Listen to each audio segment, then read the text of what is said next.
Stanley had taken up the night shift at the Grand Bellevue Hotel in hopes of escaping the mundane routine of his day job.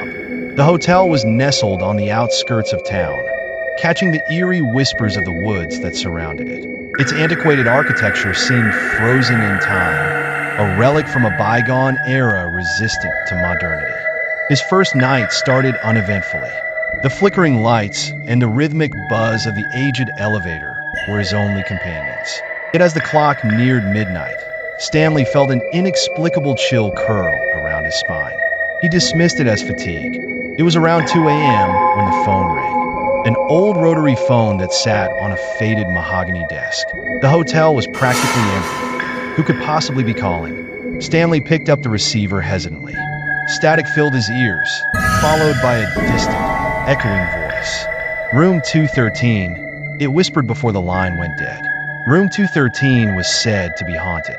Guests refused to stay there, claiming to hear whispers, see shadows.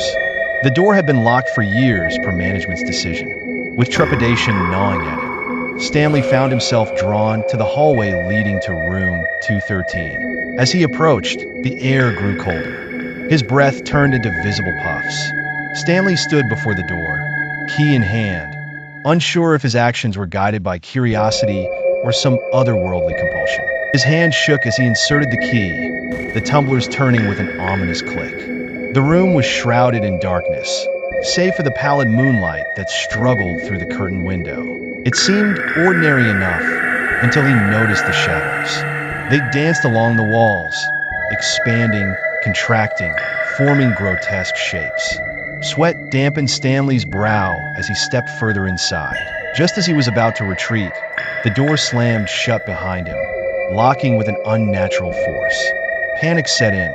He rushed to the door, jiggling the handle frantically, but it wouldn't budge. Then he heard it, a soft, sinister laugh that echoed in that unyielding darkness. Backing away, he stumbled over something soft.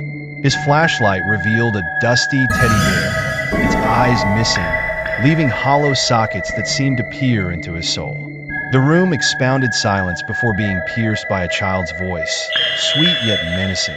"Won't you stay and play?" Stanley spun around, seeing nothing, but feeling the presence of something unseen. Shadows stretched out, creeping closer, as the voice repeated its chilling invitation. Heart pounding, Stanley clawed at the walls, desperate for escape. But the room held him captive, and its secrets promised he wouldn't emerge unscathed.